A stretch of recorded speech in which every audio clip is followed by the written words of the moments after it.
Olá, bem-vindos ao curso A História da Homossexualidade. Eu sou o professor Ricardo Salstrager e essa é a nossa terceira aula intitulada A Produção do Homossexual. E a proposta dessa aula de hoje vai ser justamente tentar demonstrar, tentar analisar como o homossexual era produzido dentro dos consultórios dos psiquiatras de fins do século XIX.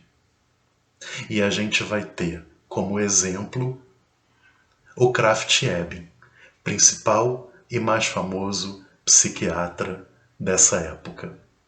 O ponto de partida da aula vai ser uma retomada dos 5 eixos que a gente enumerou no final da aula passada, 5 eixos em torno dos quais giravam todas as teorias do século XIX a respeito da homossexualidade. Eixo 1.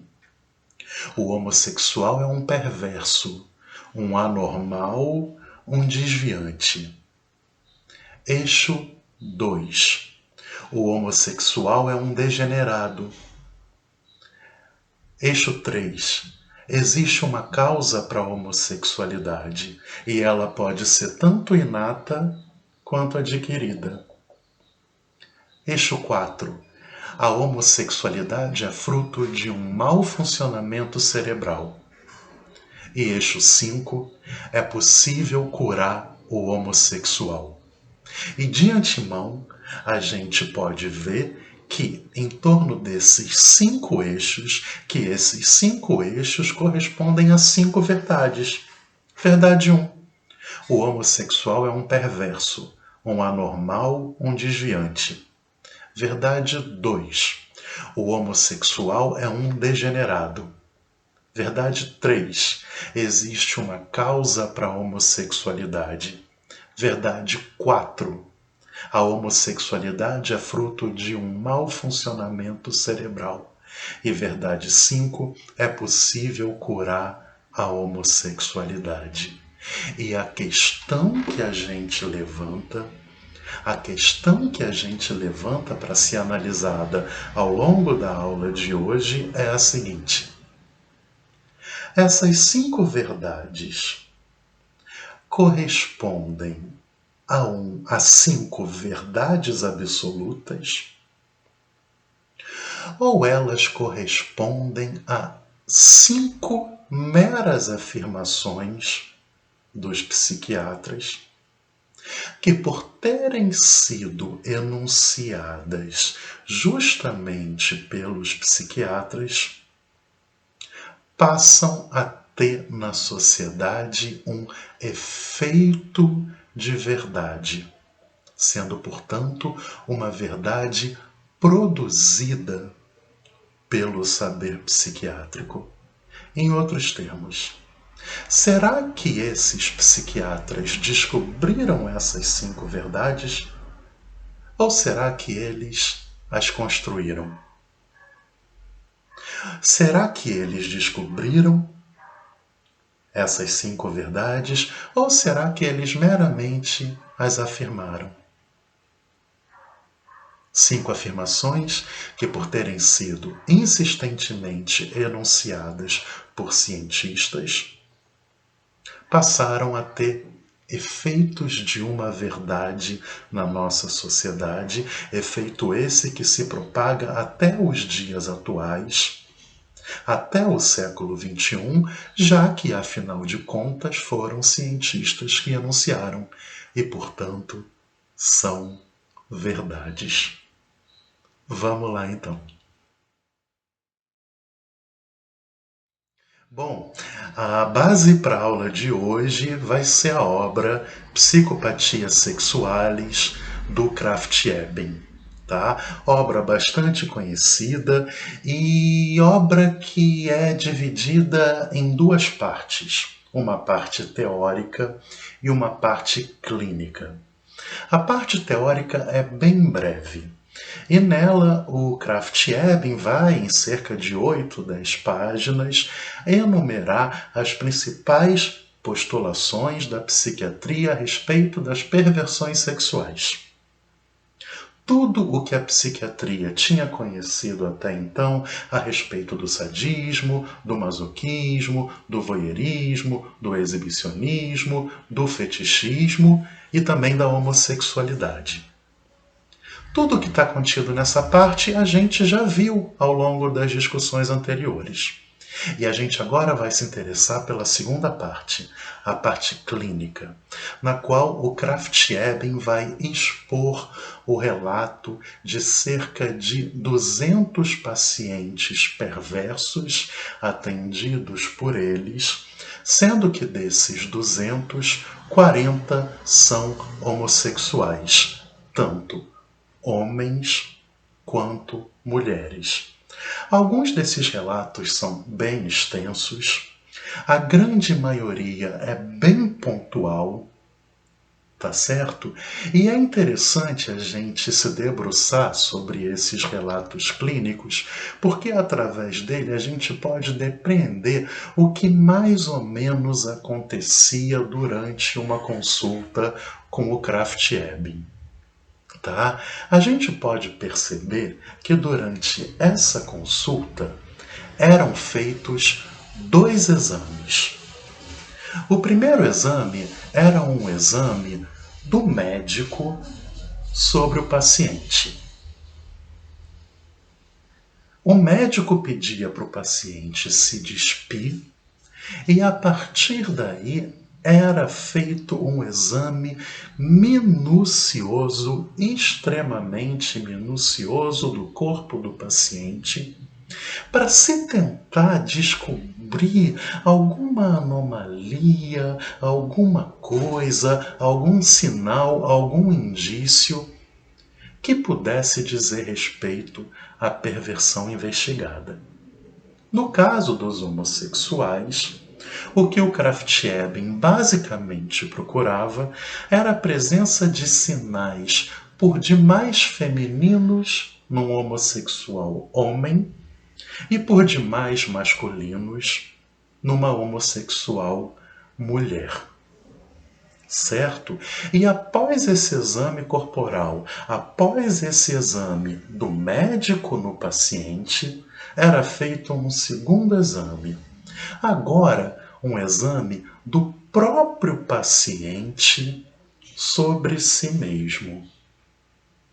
O Krafft-Ebing fazia uma série de perguntas, o Krafft-Ebing elaborava uma série de questionamentos e a partir dessas perguntas, a partir desses questionamentos, o homossexual se voltava para dentro de si próprio para contar como foi a sua história e como ele se sente em relação à sua perversão.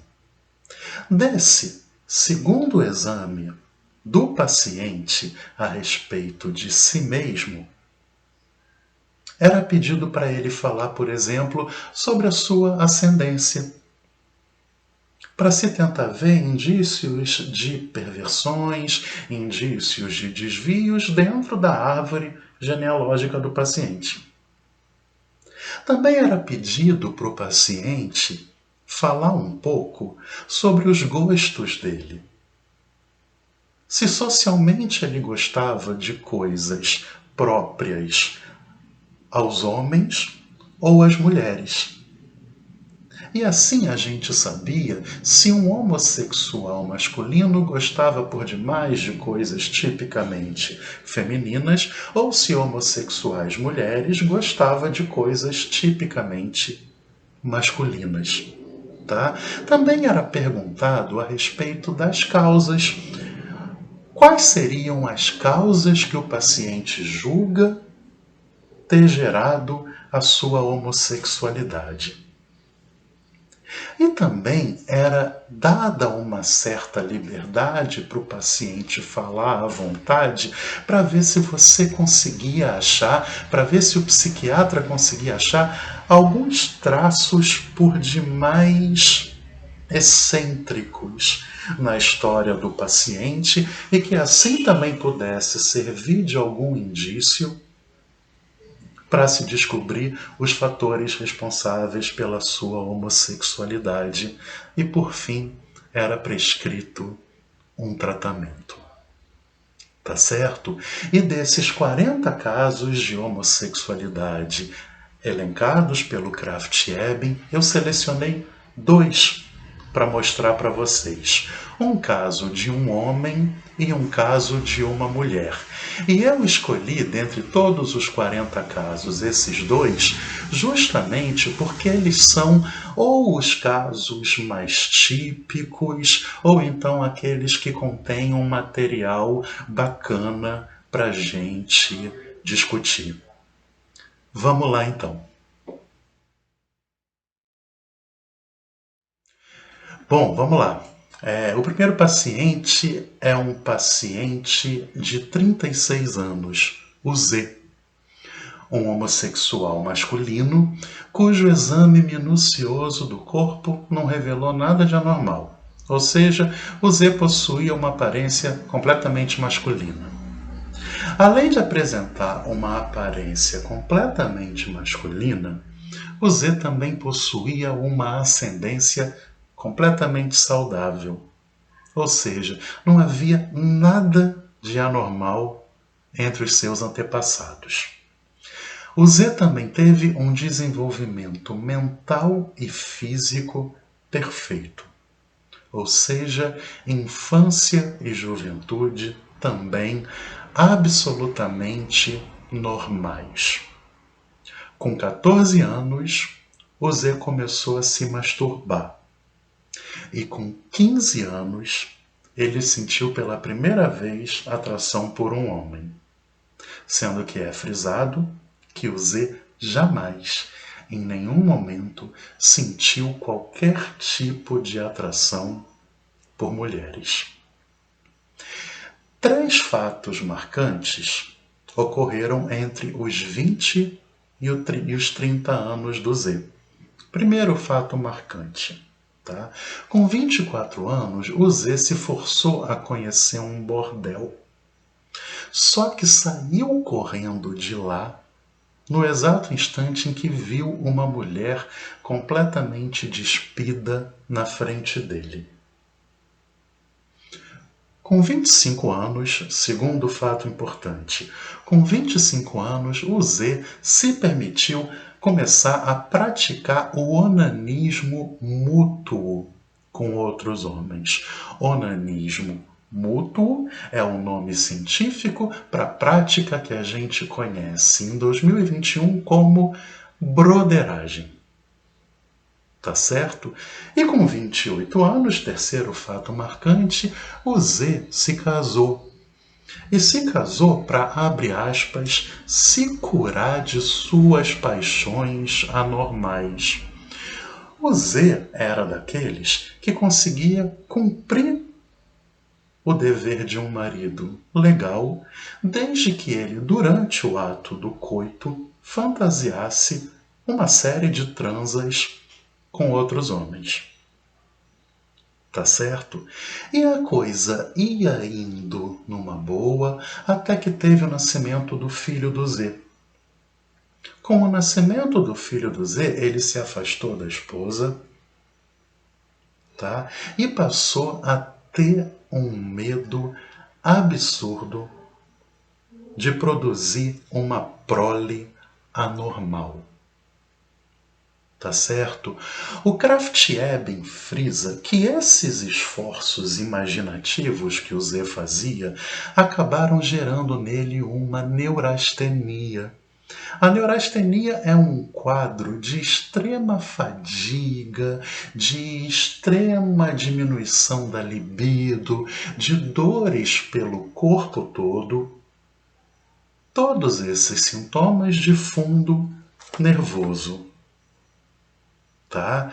E além de tudo, e como se não bastasse essa neurastenia por ficar imaginando um bando de coisa, quando o Z decidiu se afastar da esposa, os desejos homossexuais cresceram ainda mais. E o Z tentou se livrar desses pensamentos homossexuais pela prática da masturbação. E ele procura tratamento com Kraft-Ebing com medo de que todas essas aflições que ele tinha fossem descobertas pela família e pelo resto da sociedade. E por fim, o Kraft-Ebing prescreve um tratamento. Tá? Sempre que possível, o Z deveria combater os impulsos homossexuais através do cumprimento dos deveres maritais. Além de tudo, o Z deveria se abster da masturbação, já que, segundo o Kraft-Ebing, a masturbação aumentava os amores homossexuais e matava o amor pelas mulheres.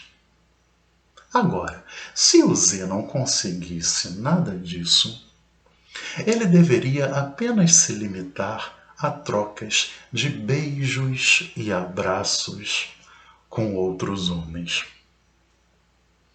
Esse é o Z. Tá? Vamos agora para L. L, uma senhora de 55 anos. Tá? A Ellie tinha uma árvore genealógica com a presença de um tio epilético, de um outro tio mentalmente anormal e de uma mãe ninfomaníaca. Ellie teve um desenvolvimento mental e físico absolutamente normais. Ou seja, infância e juventude conforme as regras. Tá? A primeira paixão dela por mulheres foi aos 13 anos, quando ela se apaixonou por uma amiga. Porém, ela frisa que esse sentimento era completamente desprovido de qualquer sensualidade. Com 15 anos, a Ellie menstrua, e alguns anos mais tarde ela se apaixona perdidamente por duas mulheres. Uma de cada vez, claro. Coisas que não deram em nada, paixões que não deram em nada, porque uma estava noiva e a outra já era casada. Foram paixões não correspondidas. Com 25 anos, Ellie começou a se masturbar. E a Ellie acreditava que, de fato, um casamento com um homem poderia salvá-la. Salvá-la, termo que ela própria emprega.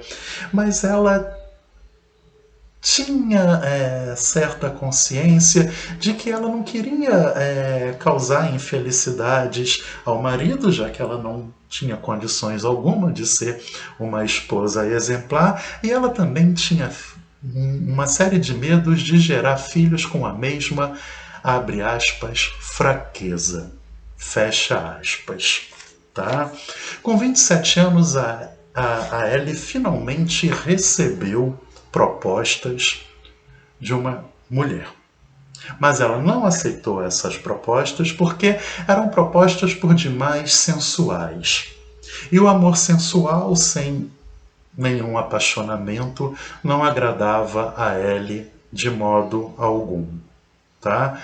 Até que finalmente, com 38 anos, ela conheceu uma jovem de 19. Uma jovem bem próxima a ela, tá? Que vinha de uma família bem pobre e moralmente muito problemática. Tá? Uma família que primos tinham relações sexuais, tá certo? E a Ellie sentia a obrigação de se casar com essa jovem para livrar ela desse ambiente. Até que um dia, quando a Ellie estava mais ou menos inebriada, a se aproximou e dominou completamente a Estado que a Ellie, o que gerou nela um estado de confusão sentimental, entre aspas, sentimentos de medo de ser descoberta, de uma alegria exuberante por estar livre dos anseios característicos da solteirice de um prazer sensual inominável, de uma fúria profunda e também de uma ternura profunda pela jovem. As duas ficaram anos e anos juntas, até que lá pelas tantas a jovem resolveu largar a Ellie para se casar com um homem.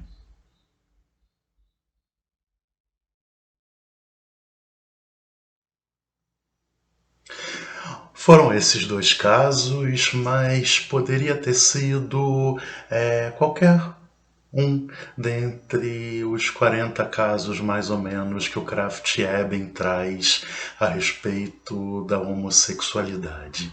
Tá? E dentre esses 40 casos que ele apresenta, é necessário agora que a gente faça uma certa análise, tá, daquilo que o Krafft-Ebing relata. Tá? Bom, a respeito do primeiro exame que era feito nos pacientes, que a gente disse que era um exame feito pelo próprio médico no paciente e que correspondia a um certo exame minucioso do corpo com o paciente despido para se analisar alguma coisa de anormal no corpo que pudesse fornecer alguma pista a respeito da causa da homossexualidade e, sobretudo, para examinar, para se investigar se havia traços por demais femininos no corpo dos homens ou traços por demais masculinos no corpo das mulheres. E quanto a isso, a gente pode dizer, através da leitura desses 40 casos, que não houve qualquer consenso. A grande maioria dos pacientes homens possuíam uma aparência absolutamente masculina. E a grande maioria das pacientes mulheres possuía sinais corporais absolutamente femininos. E muitas vezes a gente vê, inclusive, o Krafft-Ebing forçando uma certa barra. Por exemplo, tem um paciente que ele fala que ele tinha o bigode por demais ralo e que, além de ser muito ralo, ele só começou a nascer quando o paciente tinha 28 anos. Ou seja, tem alguma coisa esquisita aí. Tá? Outro paciente, homem, que tinha o abdômen por demais largo, e abdômenes por demais largos são características das mulheres. Ou seja, isso diz respeito a um traço feminino encontrado num homem. Tá? Mas, no fundo, nada, absolutamente nada, comprovou a hipótese de sinais corporais femininos nos homossexuais masculinos e masculinos nas homossexuais femininas. Segunda observação: absolutamente nada também comprovou qualquer anomalia no histórico familiar dos pacientes analisados. Isso quer dizer que muitos pacientes tinham uma árvore genealógica que contava com a presença de certas anormalidades. E outros pacientes contavam com uma ascendência absolutamente normal. E sendo que muitas vezes era frisado assim, Tal paciente tem um tio-avô homossexual, uma bisavó que era ninfomaníaca, tá? Em vários outros casos também era demonstrada a presença absurda, tá? De pacientes nervosos, neuropatas, na árvore genealógica dos homossexuais. Tá? E isso poderia levar a crer a respeito de uma certa hereditariedade, a respeito de uma certa degeneração, tá? Mas o que acontece é que também naquela época todo mundo era diagnosticado com algum transtorno nervoso. Naquela época acontecia com os transtornos nervosos algo muito parecido com o que hoje em dia acontece com um TDAH, que há algum tempo atrás aconteceu com o transtorno obsessivo compulsivo, com a síndrome do pânico, tá? Na qual todo mundo tem TDAH, todo mundo tem toque, todo mundo tem síndrome do pânico, e a gente fica sem saber se trata realmente de alguma síndrome, certo? Ou se isso diz respeito a um certo vício psiquiátrico de sair diagnosticando tudo. Então, tipo, eu vou sair diagnosticando todo mundo como um paciente nervoso? E em troca, eu vou ter um distúrbio nervoso como a causa de todos os males que podem acontecer num paciente. Tá? Terceira observação a respeito das características sociais desses 40 pacientes. Tá? Muitos homens se comportavam socialmente como homens, enquanto outros diziam gostar de atividades por demais femininas como a dança. Isso entre os homens. Não havia consenso a respeito desses 40 pacientes se eles gostavam ou de atividades propriamente masculinas ou de atividades propriamente femininas. Mas a grande maioria dos casos dos homens gostava de afirmar ter uma aparência propriamente masculina. O mesmo acontecia entre as mulheres. Tá?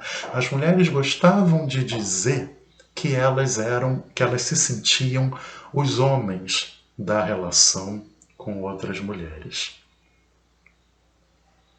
Tá?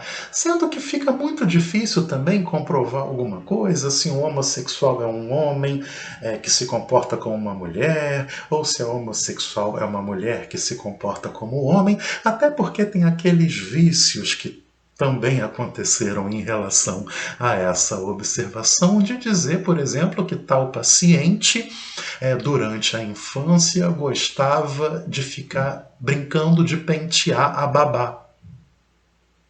Logo, um traço feminino. Tá?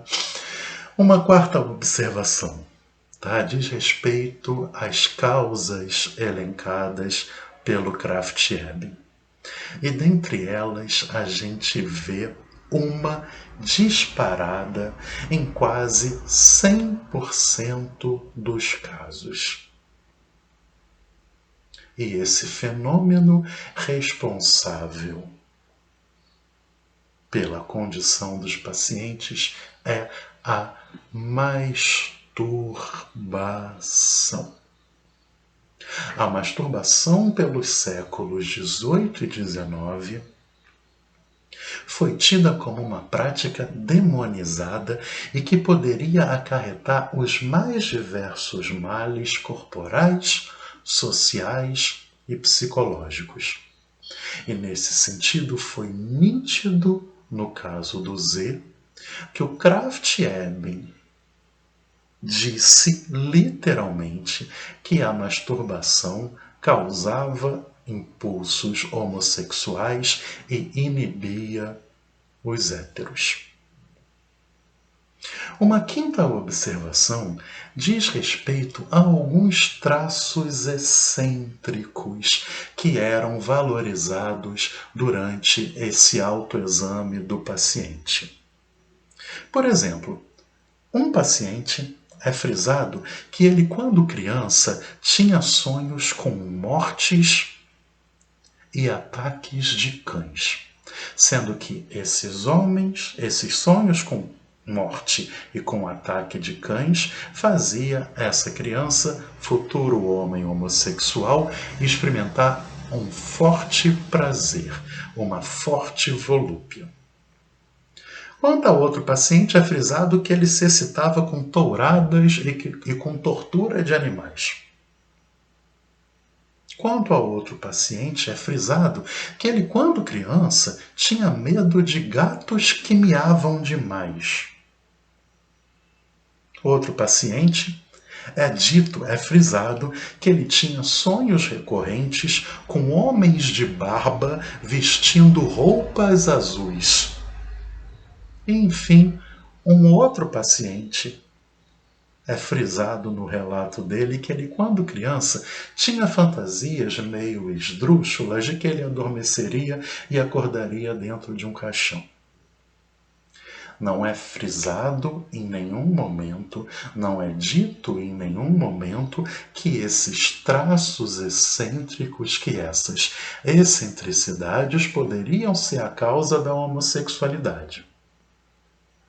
Mas em meio a relatos tão breves de casos clínicos, soa esquisita a presença desses detalhes por demais excêntricos. Tá? Parece que eles estavam analisando pistas completamente erradas. E por fim, uma sexta observação a respeito desses 40 casos de homossexuais diz respeito ao tratamento recomendado. Tá? Primeiro de tudo, por que o Kraft-Ebing recomendava tratamento? Porque os homossexuais assim o desejavam. Só havia 2 relatos de pacientes homens relativamente felizes com a sua homossexualidade. Nos outros é observado uma grande culpa. Tá?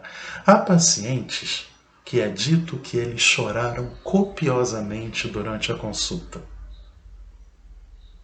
Outros que é dito que eles estavam desesperados porque, abre aspas, a sua perversão tornava a vida impraticável, fecha aspas. E por isso, alguns dos pacientes experimentaram fortes tentativas de suicídio. Um outro paciente, entre aspas, procurava ajuda para encontrar honra e descanso, fecha aspas. Um outro queria ser castrado. E se não fosse possível ser castrado, ele queria entrar em um mosteiro. Sendo que é necessário frisar que essa culpa era muito mais frequente nos homens do que nas mulheres. Tá? E a gente pode observar que essa culpa talvez fosse um pouco menos frequente nas mulheres por elas narrarem as aventuras sexuais delas, homossexuais delas, sempre com um pano de fundo propriamente passivo, como a gente viu no caso da Ellie. Foi a jovem de 19 anos que me agarrou enquanto eu estava inebriada. É muito comum, nesses relatos, a paciente ter sido seduzida, ou seja, não foi ela quem quis se tornar homossexual ou ter a primeira relação. Ela apenas entrou na onda da parceira. Culpados, eles buscavam tratamento. E dentre os tratamentos que o Kraft-Ebing prescrevia, e ele era bem leve em relação aos tratamentos que ele prescrevia, justiça seja feita, tá? Em alguns casos ele prescrevia hidroterapia, ou seja, recomendava que o paciente fosse para uma estação de águas para tomar banhos quentes, né? Ou então banhos frios, banhos mornos, que eles acreditavam na época que acalmava um pouco os nervos. Tá? Para outros pacientes era recomendado a abstinência total de masturbação, ou então de relações sexuais. Para outros pacientes, era recomendado o casamento,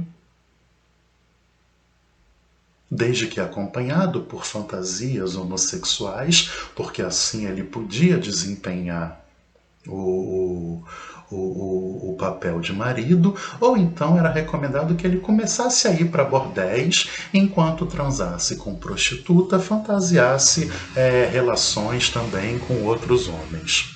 Tá? E em um caso, tá, foi recomendado uma hipnose para fortalecer os impulsos simpáticos. Impulsos simpáticos. Simpáticos era como na época eram denominados os heterossexuais.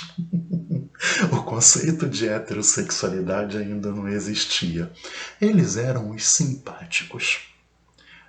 E os homossexuais eram os antipáticos desde aquela época. Tá certo?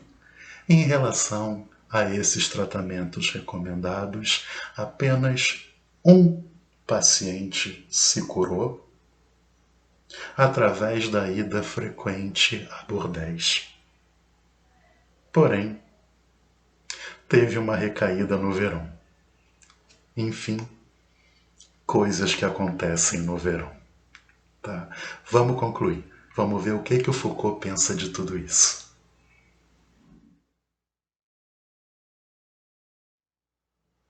E agora a gente finalmente está em condições de responder a pergunta que foi feita no início da aula, ou melhor, as 5 perguntas que foram feitas no início da aula. O homossexual é um anormal, um perverso, um desviante. Essa é uma verdade descoberta pelos médicos ou uma verdade produzida por eles? Produzida. Nada, nada, absolutamente nada no consultório do Kraft-Ebing e de todos os outros psiquiatras, nada nos leva a crer que eles descobriram coisa alguma. O homossexual é um degenerado. Verdade descoberta ou verdade produzida? Produzida. Nada no consultório do Kraft-Ebing nos leva a crer que se trata aí de algo que ele descobriu, mas sim de algo que os psiquiatras do século XIX afirmaram e que, por terem sido médicos e cientistas que afirmaram, passaram a ter na sociedade um efeito de verdade. 3. A homossexualidade tem uma causa. E pode essa causa ser inata ou adquirida. Essa verdade é uma verdade que foi descoberta ou que foi produzida? Produzida. Mais uma vez, nada nos leva a crer que o Kraft-Ebing ou qualquer outro psiquiatra dessa época e até os psiquiatras até hoje tenham descoberto algo. 4. A homossexualidade é fruto de um mau funcionamento cerebral. Verdade descoberta ou verdade produzida? Produzida. Nada na prática clínica do Kraft-Ebing nos leva a acreditar no contrário. 5. É possível curar a homossexualidade. Essa é uma verdade descoberta ou uma verdade produzida? Produzida. Salvo aquele que se curou, mas teve uma recaída no verão.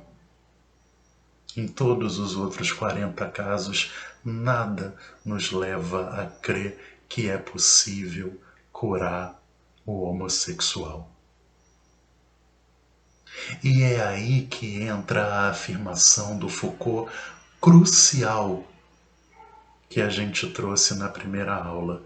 O poder é algo produtor. É o poder da ciência que produziu o homossexual. Foi o poder da ciência que produziu o homossexual enquanto anormal. Foi o poder da ciência que transformou o amor e o desejo entre dois homens e entre duas mulheres em algo anormal, degenerativo, que tem uma causa, que é fruto de um mau funcionamento cerebral e do qual é possível curar. A gente pode ver aí que não houve uma repressão exatamente da homossexualidade. Houve a sua produção. Cientistas plantaram a homossexualidade na realidade. Cientistas, segundo o Foucault, agora na História da Sexualidade, volume 1, cientistas semearam a homossexualidade na realidade, plantaram a homossexualidade na sociedade. E é nesse único parágrafo do livro, dedicado ao tema, que o Foucault vai falar sobre a produção do personagem homossexual. Personagem esse que era produzido a cada consulta feita com um psiquiatra. Esse homossexual que possui antecedentes anormais, ascendentes anormais, que possui certa história problemática, certo desvio, uma anatomia e uma fisiologia completamente misteriosas. Certo hermafroditismo comportamental, certo hermafroditismo da alma, homens que gostam demasiado de coisas femininas, mulheres que gostam de coisas masculinas. Excêntricos. Na história deles tem sempre uma coisinha lá que não caiu muito bem. Desejosos de cura. Porque culpados por serem quem são. Nasce o personagem homossexual. O personagem homossexual é produzido dentro do consultório desses psiquiatras a cada exame feito no corpo, a cada pergunta feita ao paciente, a cada questionário tendencioso e repetido tantas e tantas vezes, e mais, a cada resposta que contraria tudo o que é postulado pelos médicos e que eles ainda colocam essa resposta na descrição dos casos clínicos e as ignoram. As ignoram para manter, enquanto intocáveis, as verdades que eles próprios produziram. Psiquiatras estão se propondo curar daquilo que eles próprios inventaram, daquilo que eles próprios produziram. Um homem que ama outro homem e uma mulher que ama outra mulher se transforma a cada consulta em alguém com uma árvore genealógica problemática, com uma história esquisita, com um certo desvio que ninguém sabe dizer qual é, com uma anatomia e com uma fisiologia misteriosa, dotados de um certo hermafroditismo da alma, um certo modo de introverter aspectos masculinos e femininos, desejosos de cura e culpados. Cientistas semeiam a homossexualidade no real e homossexuais as incorporam. Cientistas plantam a homossexualidade no real. E a partir daí, homens que amam outros homens e mulheres que amam outras mulheres incorporam essa bendita lesão que não existe, esse bendito fator degenerativo que não existe, esse bendito mau funcionamento cerebral que não existe, mas na medida em que eles incorporam, tudo isso passa a existir.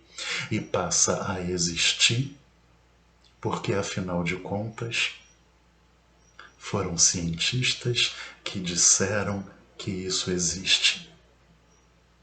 E aí eles chegam nos consultórios dos psiquiatras e confirmam tudo que eles disseram anteriormente, tudo que os psiquiatras disseram. E mesmo quando não confirmam, fecha-se os olhos, tanto do psiquiatra quanto do homossexual, e as mesmas verdades continuam a ser mantidas. E há uma parte nesse latifúndio que cabe aos homossexuais.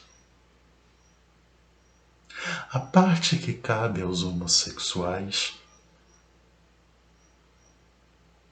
é o de uma completa disciplina, aquilo que os psiquiatras falam deles.